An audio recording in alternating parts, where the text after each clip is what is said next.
So, I am looking up articles. What are we looking up?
Maybe if I can move this over here.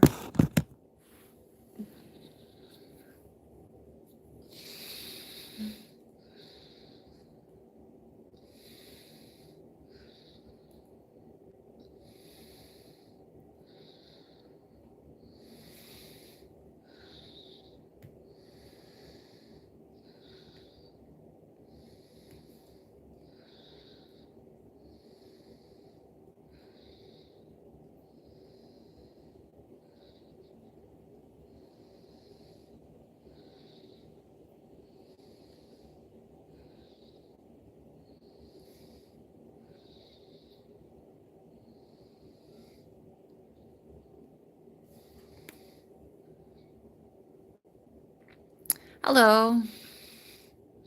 I'm doing research.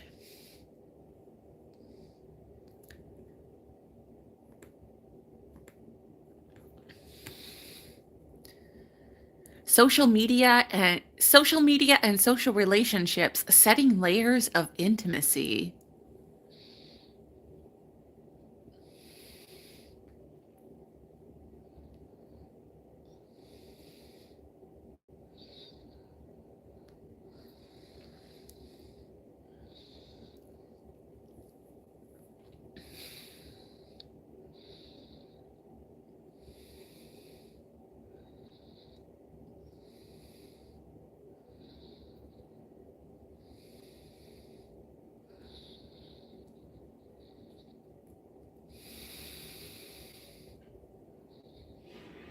Hi, how are you?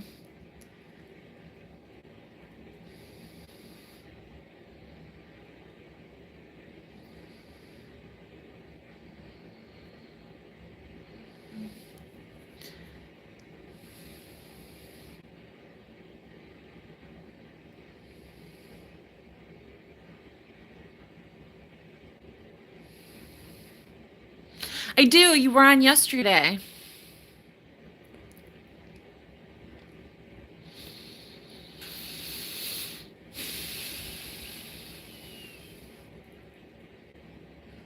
How are you today, Tara?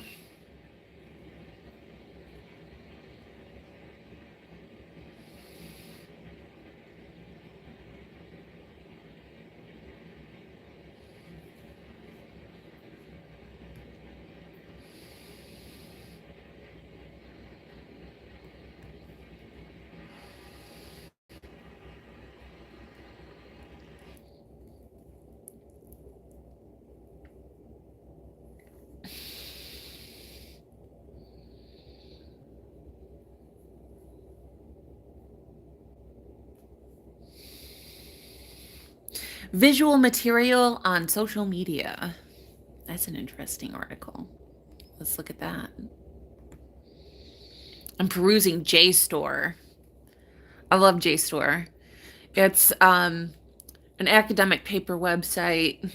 So I like looking at articles on there.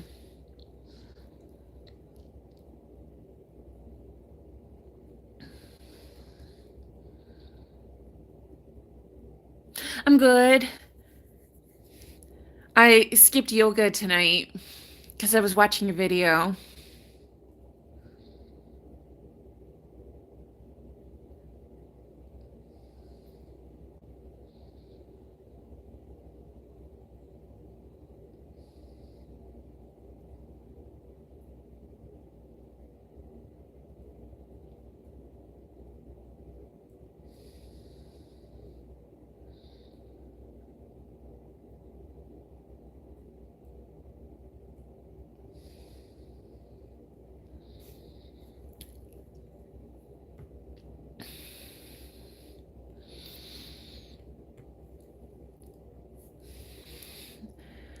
I should go tomorrow though because not many people go to yoga on Thursdays, and I like that class that's on Thursdays.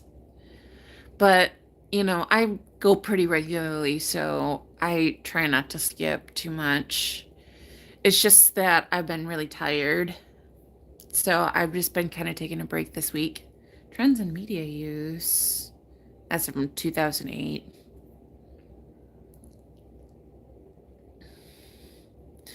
Hello.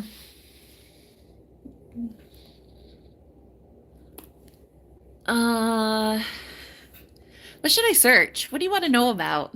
Uh, YouTube. Let's look up YouTube.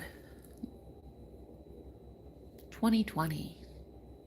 Research about.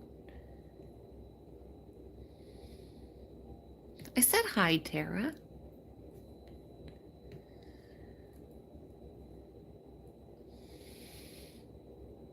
I'm good. How are you, Muhammad?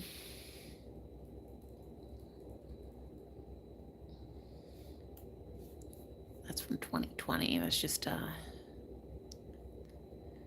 That's a research report from 2020.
Okay, what else do I want to search?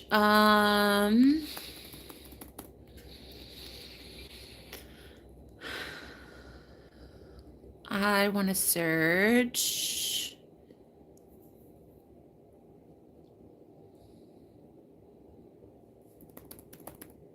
torture devices.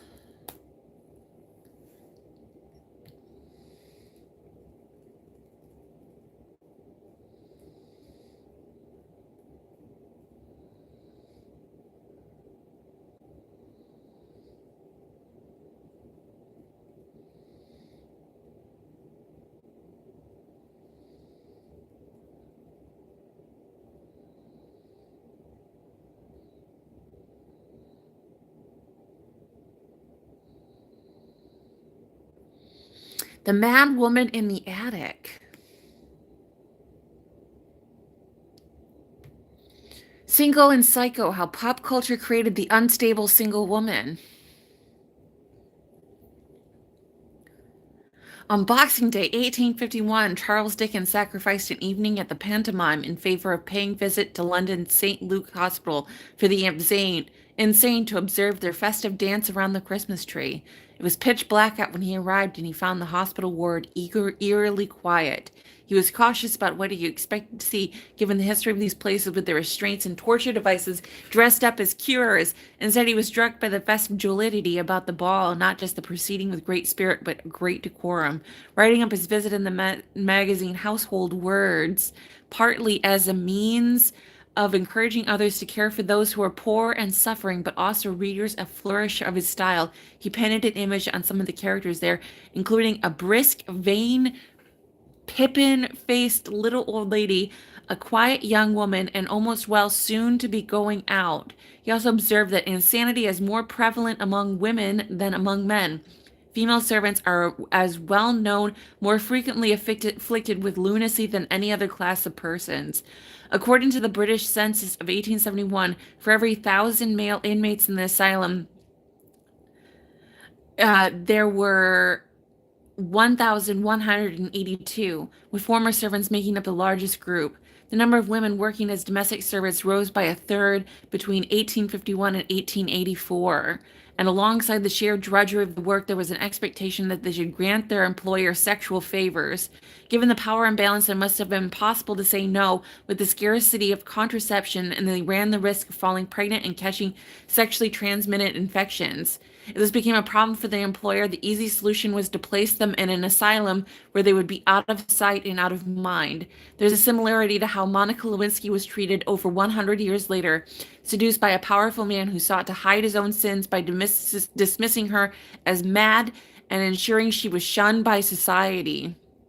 The domestic servant category also included governesses, the profession of the middle-class spinster, as depicted in Charlotte Bronte's 1847 novel Jane Eyre.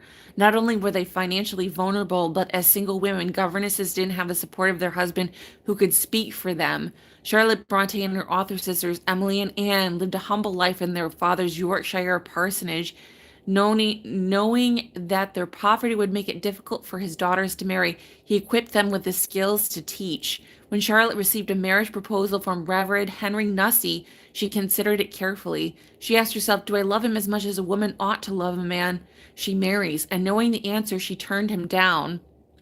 In her rejection letter, she wrote to him, I will never, for the sake of attaining distinction of matrimony and escaping the stigma of an old man, take a worthy man who I am conscious I cannot render happy. Charlotte was devastated when her sisters died of tuberculosis within a year of each other, and racked with grief as the surviving child, she made the decision to accept a second proposal from Arthur and Bell Nichols, an Irish clergyman. She had believed it was a solemn and strange, perilous thing for a woman to become a wife, and the decision to marry would be fatal. She died during a difficult pregnancy at the age of 38. The Gothic novels of the 19th century were often used the theme of mental health to explore the patriarchal society of repressed women and allow them to be easily committed for insanity. Jane Eyre struggles valiantly through life without a father or husband as protection, taking up a position of governess for a little girl, Adele, who lives with her father, Edward Rochester, in Thornfield Hall.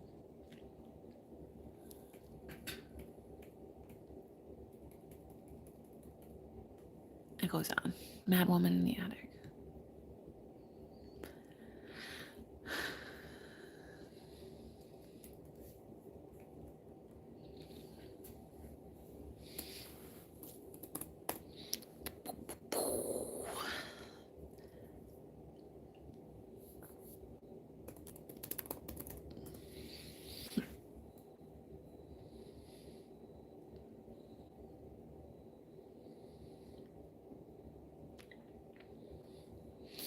Victorian Women and Insanity.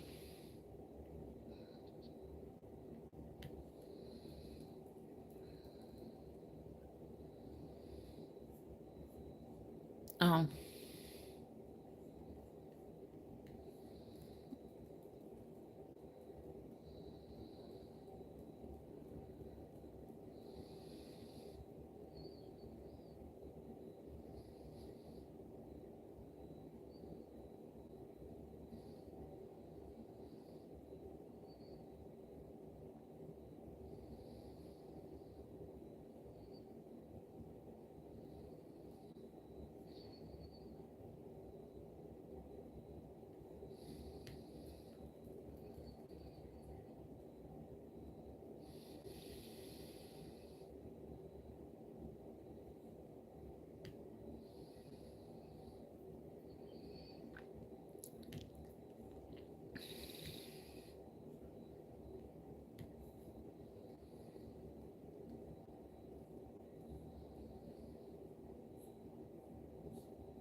Hi.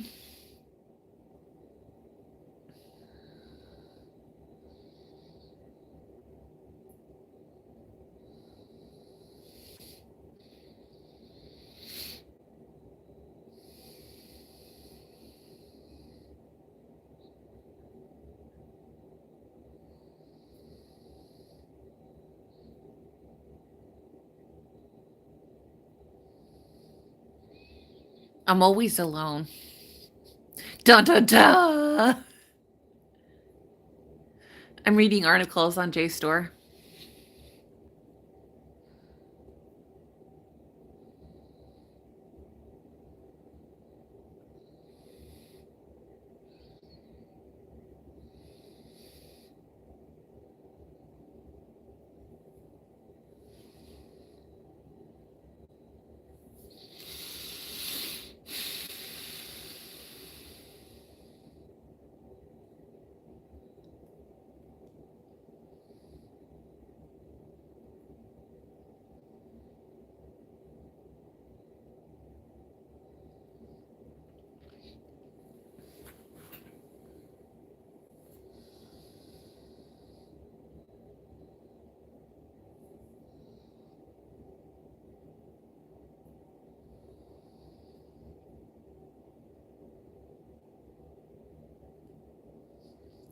I'm reading about because Mad Woman in the Attic talks about like um rebellion and mental illness that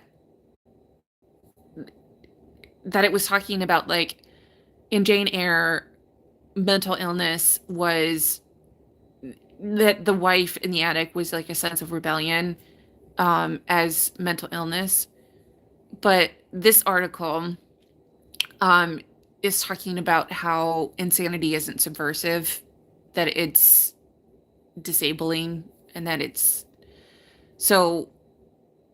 Here's a quote that they took from someone else. Depressed and terrified women are not about to seize the means of production and reproduction. Quite the opposite of rebellion, madness is the impasse confronting those with cultural conditioning that has deprived the very means of protest or self-affirmation. Far from being a form of contestation, mental illness is a request for help, a manifestation of both cultural impotence and political castration. So during second wave feminism, um, mental illness was seen as rebellion and it was kind of romanticized.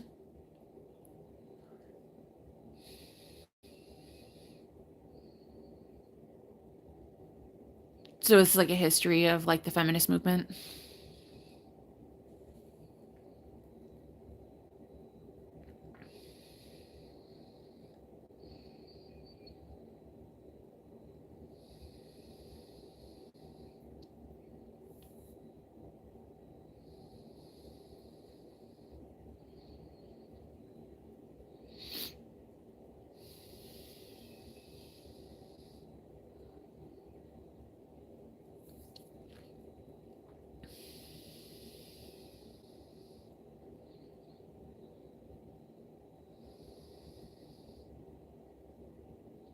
Oh no, they're talking about phrenology. That's always a bad sign.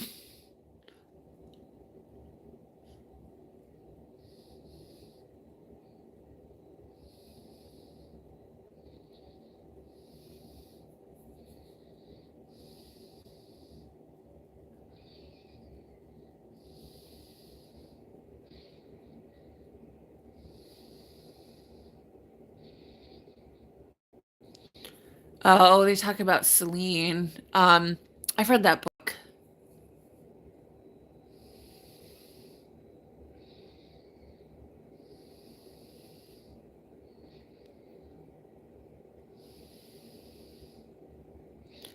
But I think it's they're mentioning the book from Jane Eyre.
Hello.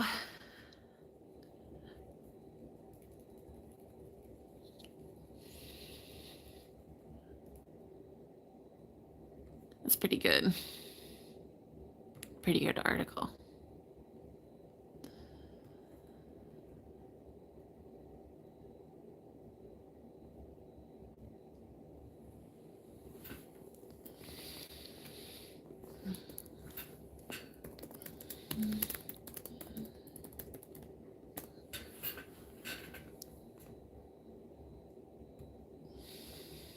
Oh, that's a pretty new-ish article.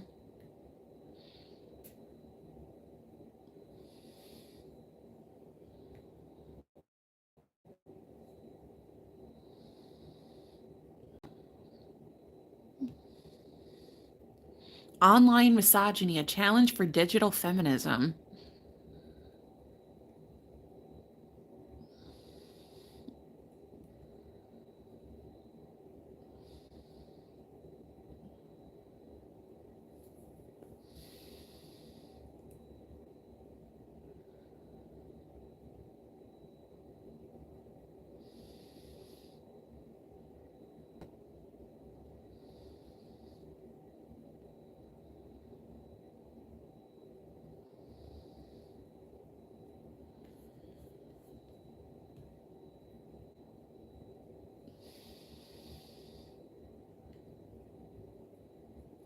Women working on the internet, new frontiers for exclusion. That's from 1988.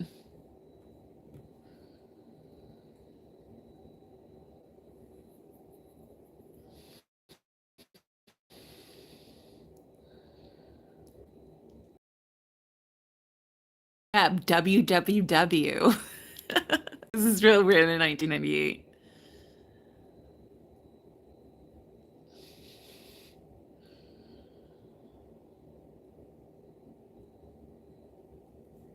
It's too old.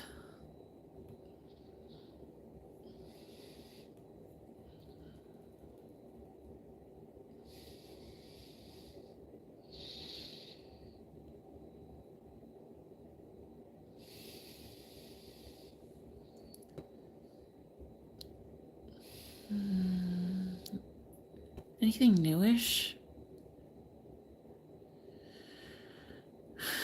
These are old. Let's check Google Scholar.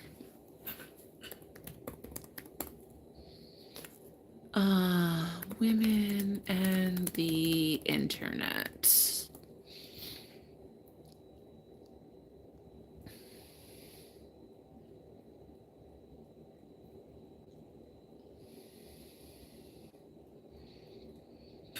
Oh, we can, since 2025.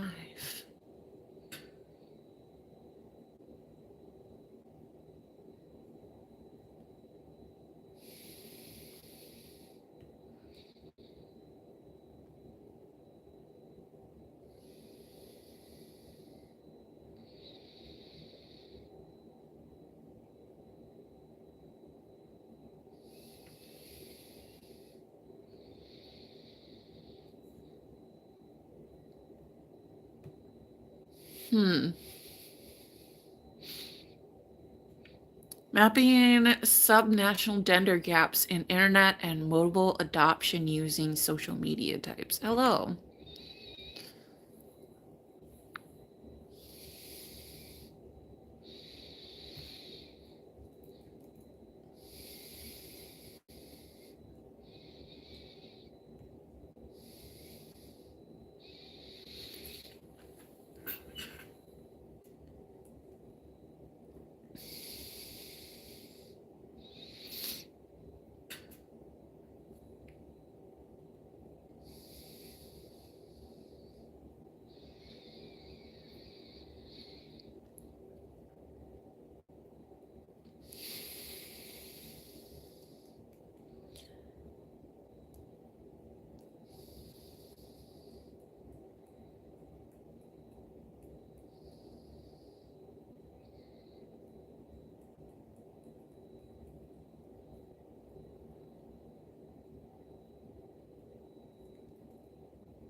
Wow, that's really low. In Lagos, only in Nigeria, 55% of the relative affluent and urban southwestern state of Lagos had access to the internet in the past 12 months, while 1% of women had access to the internet in rural northern state of Kebbi as of 2018, highlighting the magnitude within country heterogeneity. Within Nigeria, the model-based estimates align closely with the observed DHS ground truth. From Zimbabwe, our model to accurately estimate internet adoption in the small geographic provinces of Harare and Bolayo, which had tripled the rate of internet penetration from neighborhood regions. In Senegal, our estimates slightly underpredict overall internet penetration, but closely capture the overall pattern of adoption.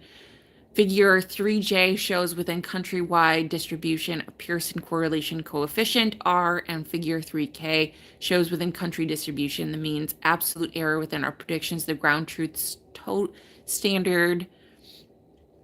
Where did I just lost my place.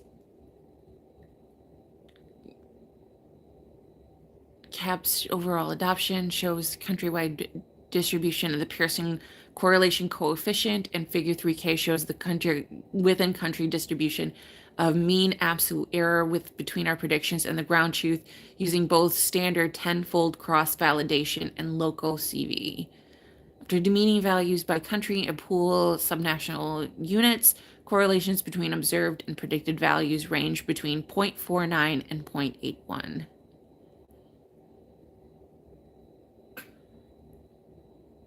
So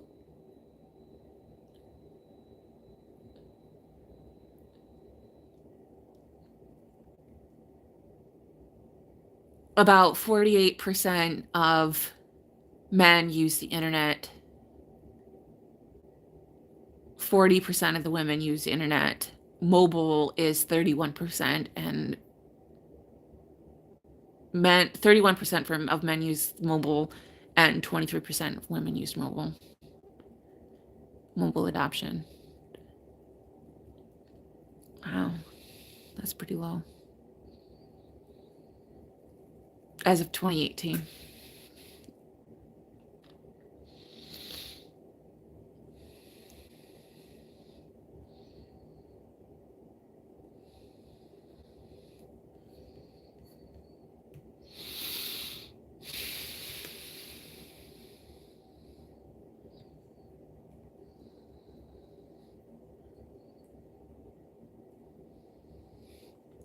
More internet, more babies. The impact of internet use on fertility behaviors among urban women in China. We examine the influence of internet on fertility behaviors of urban women aged 15 to 49 in China using the 2014 to 2020 China Family Panel studies. We find that internet usage is significantly and positively associated with the increased likelihood of having a second child among urban women of childbearing age.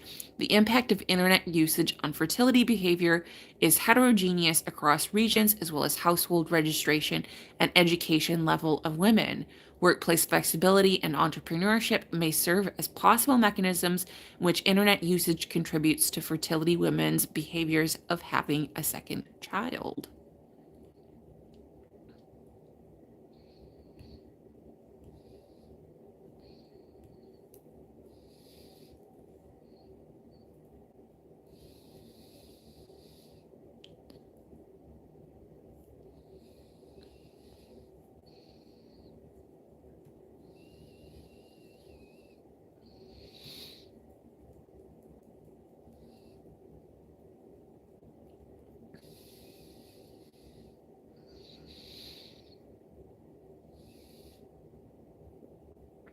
The role of internet usage on gender wage gap, evidenced from Indonesia.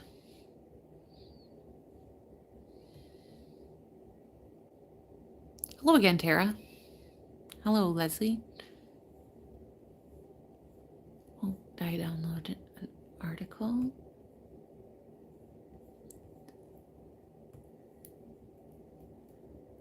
This study analyzes the effect of internet usage on gender wage gap within Indonesia's labor market.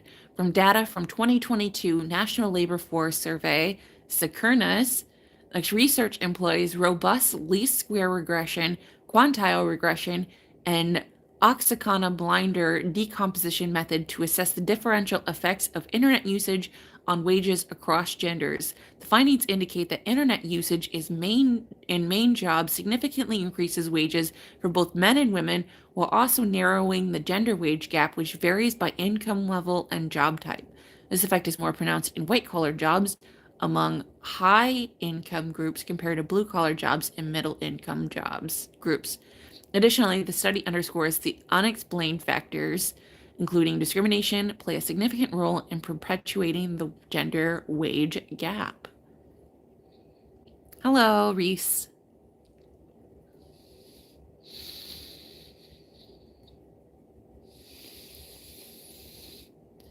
So apparently, using the internet lessens the gender wage gap. The more people that use the internet in developing countries have less of a gender wage gap.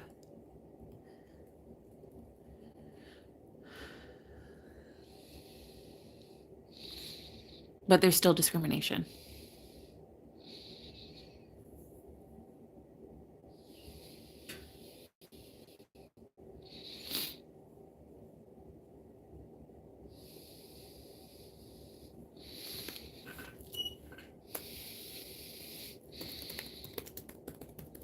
Mental illness and the internet. What does Google Scholar have to say about it?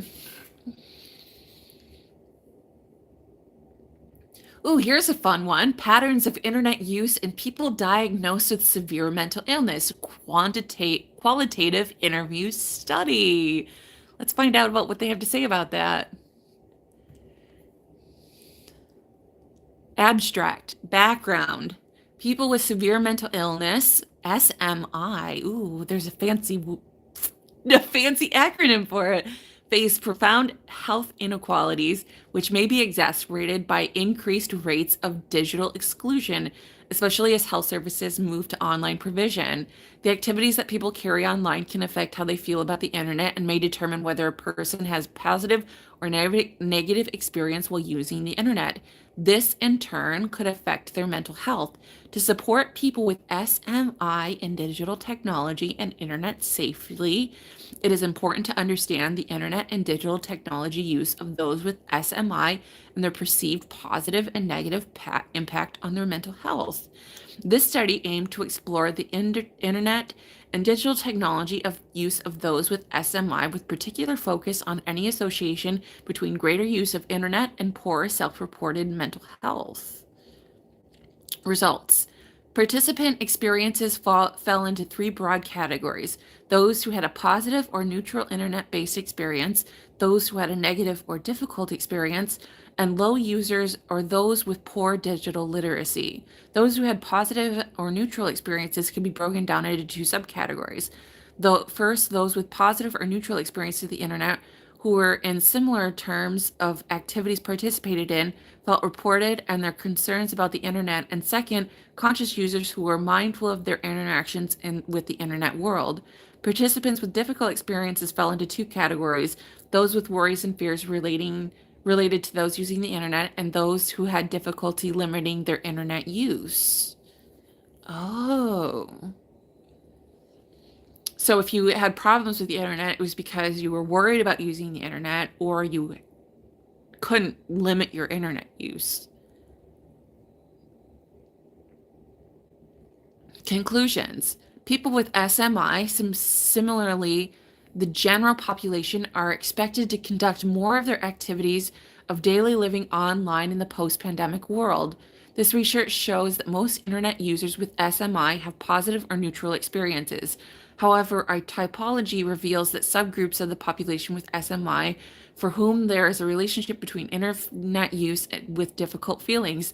These subgroups can be identified by asking questions about online activities, time spent online, feelings, difficulties, or issues experiences, and then the use of gambling, dating, adult content, and conspiracy theory websites. Oh, Oh man, is that not the truth?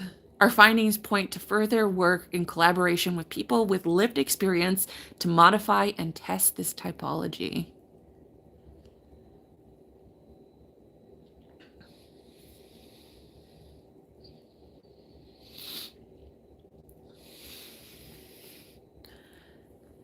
Yeah, so I have bipolar disorder, and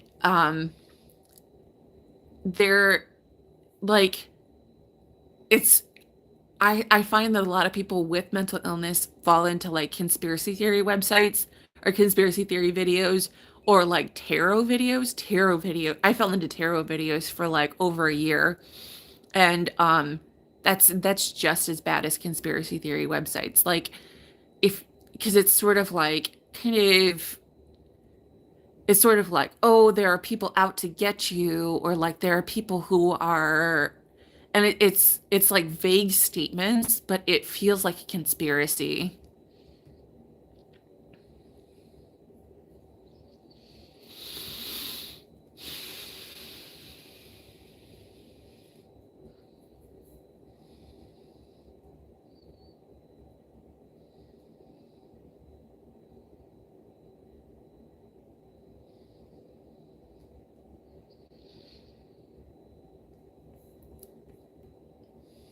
Let's see what JSTOR has to say about.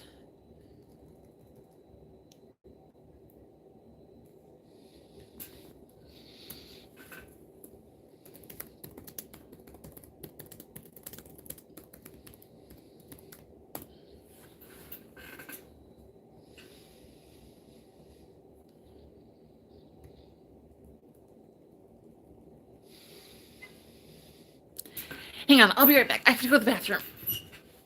Oh my god, I'm sorry.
Okay.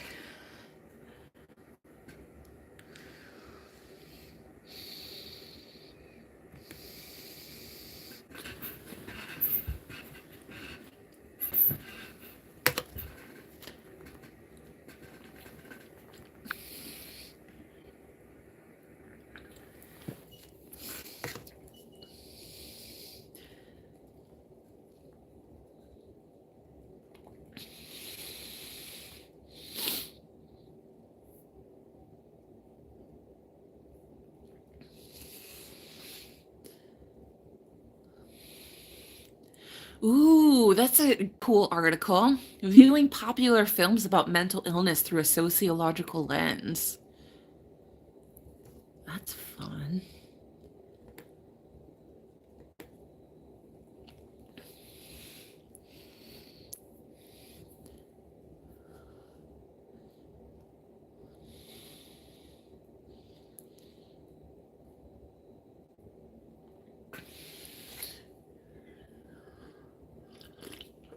Allowing students to choose a film from a list of popular movie titles may be problematic because films often distort reality. Students do not easily recognize this fact and can mistake what they see as being the truth. Without guidance, viewers get only what the film director wants them to see, contributing to the hegemony of individualistic rather than sociological explanations of behavior. For many students, film represents their main source of information about minority groups, and it often distorts ideas about older persons, ethnic minorities, and minority groups whose members are hidden or invisible to the public. The distortion of images is especially problematic in films about disability. Among films portraying characters with disabilities, psychiatric disabilities are portrayed more often than any other disability category. In popular films depicting characters with mental illness often portray their symptoms inaccurately. Negative images of people with mental illness, PWMI, in visual media such as television and film are ubiquitous, and popular of mental patient and in silent films have been explored. Most disturbing is the linking of mental illness with homicidal behavior, a myth that often frequently in horror films and plethora of films about serial killers. Other stereotypical media images suggest that PWMI are likely to be childlike, irresponsible, incompetent, unpredictable, dangerous, and unstable. Often they have unusual appearances, and these wide eyed characters often portrayed with unkempt clothing, wild hair, and cannot be taken seriously. I find that these inaccurate or stereotypical film images can be used as classroom assets rather than liabilities because visual stereotypes allow students to go beyond the rote learning system of symptoms to an understanding of what influences societal acceptance and rejection.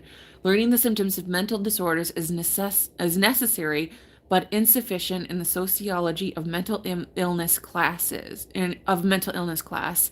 Popular films can facilitate sociological thinking by showing students how images can be manipulated to perpetuate or mitigate stereotypes about PWMI and illustrate how stereotypes are related to stigma and discrimination against minority groups.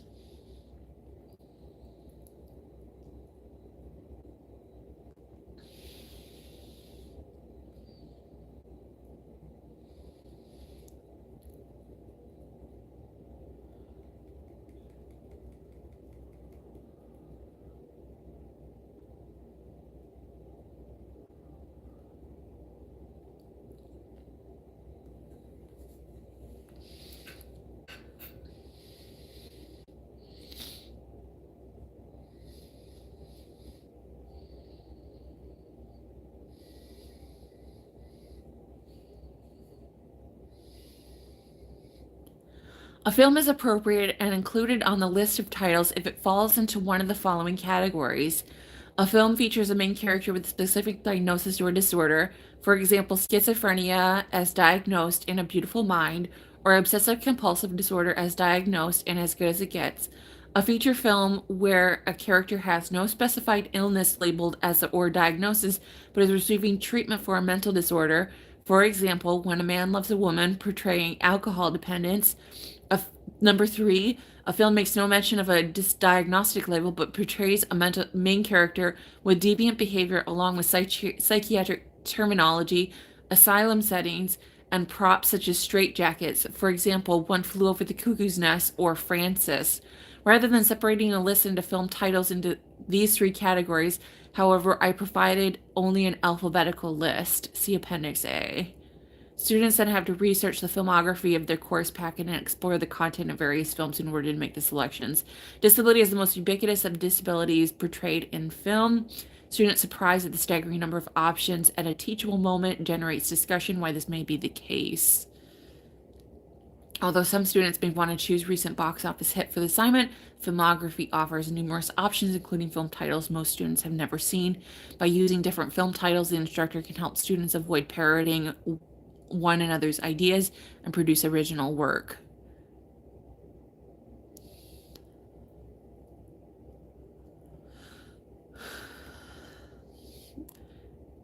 For example, Weiss and Lonnquist cite commonly used categories as anxiety disorders, depression, alcohol and drug dependence abuse, schizophrenia, antisocial personality disorder. Gallagher adds sexual identity disorders and eating disorders to the list. Film titles can be arranged to suit those theories and concepts taught by the instructor.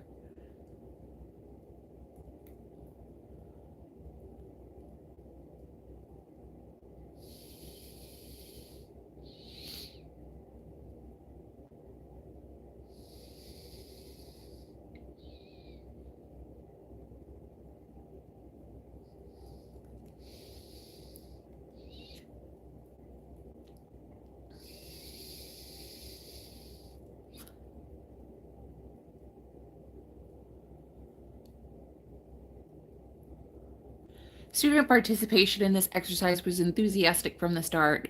As the exercises proceeded, class discussion was lively and animated, even with the most reticent students speaking up. Some themes students found to be relevant in the films included the use of medication and institutionalization to sedate people who displayed nonconformist behavior, films depicting a patient's rapid response to treatment and subsequent curing of mental illness, portrayal of patients in psychiatric hospitals as serial killers, the common use of descriptors like crazy, insane, nuts, sociopath, maniac, lunatic in the vernacular, the stigmatizing effect of labeling a person as a disorder with terms like psychotic or psycho for people with psychosis, and schizophrenic or schizo for people with schizophrenia. The exercise can be adapted by having students pick a film based on a true story, such as Francis, Shine, Positive ID, Three Faces of Eve. I have several students who did this, and although they were not required to do so, used the internet to learn about the film's main character. Another variation of this exercise would be incorporate nonfiction books, as several films are based, including A Beautiful Mind, Girl Interrupted, Never Promised You a Rose Garden, I'm Dancing as Fast as I Can, and There's No Place on Earth for Like Me.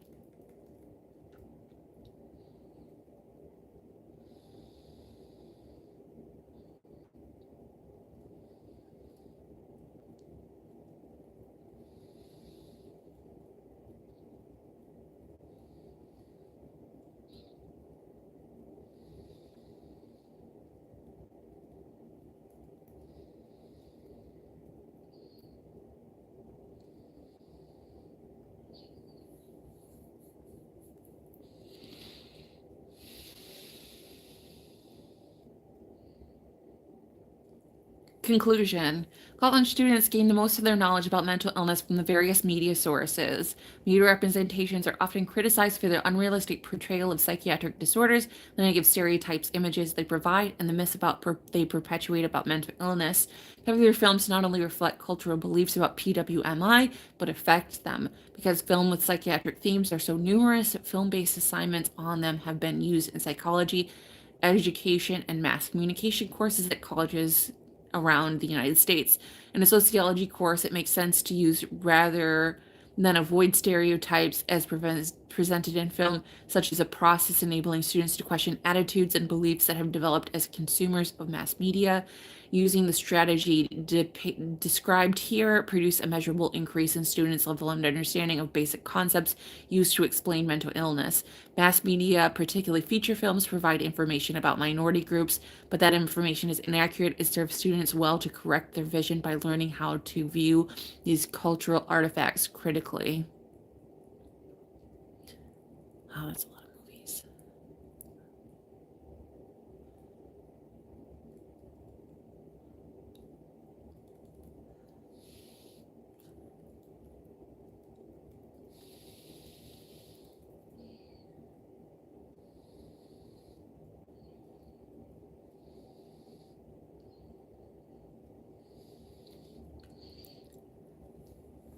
Movies with schizophrenia and psychosis. Angel at My Table, Benny and June, A Beautiful Mind, The Dentist, The Fan, The Fisher King, Lunatics, A Love Story, Me, Myself, and Irene, Misery, The Saint at Fort Washington, Shine, Snake Pit, Sophie's Choice, Taxi Driver, and Through a Glass Darkly. Oh man. Depression, manic depression, and mood disorders. The Bell Jar, Mommy Dearest, Ordinary People, and Woman Under.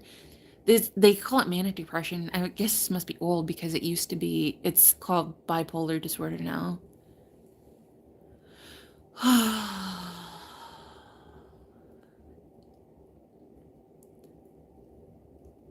So many movies. This was a good. It's interesting. That was an interesting article.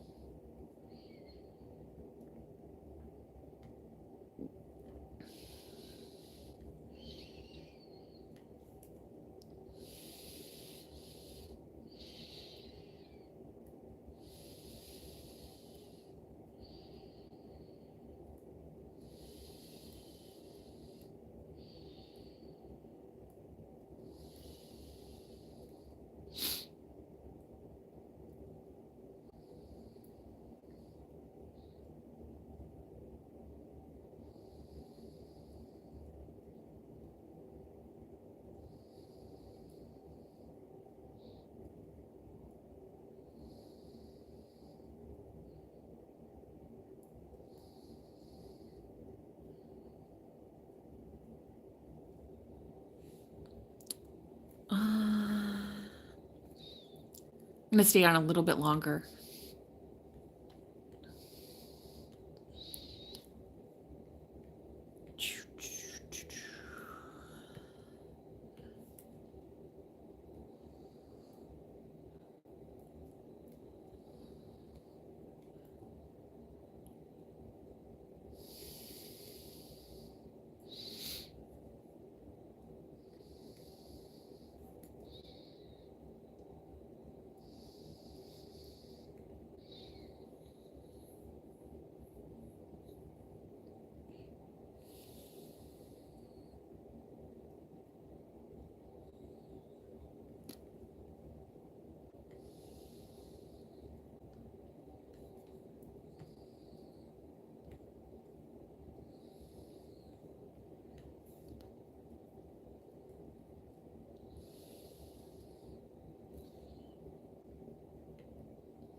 Machine learning-based prediction of sunspots using Fourier transform analysis of time series.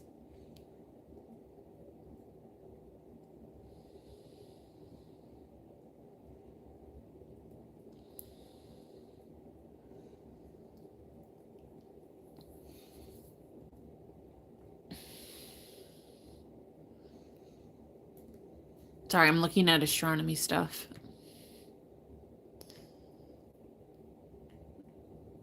I'm browsing. What do I want to look at? I look at food studies.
was a short article.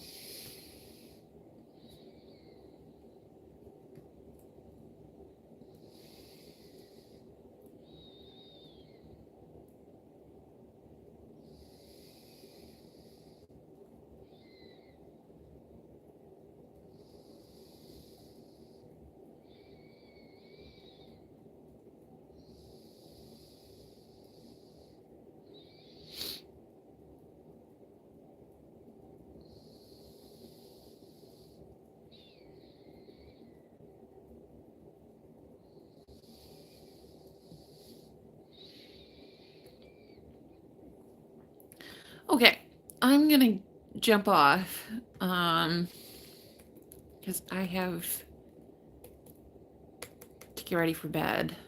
It's getting late. But I had fun looking up articles. I hope you learned something. All right, thanks for watching. I'll see you on the next one.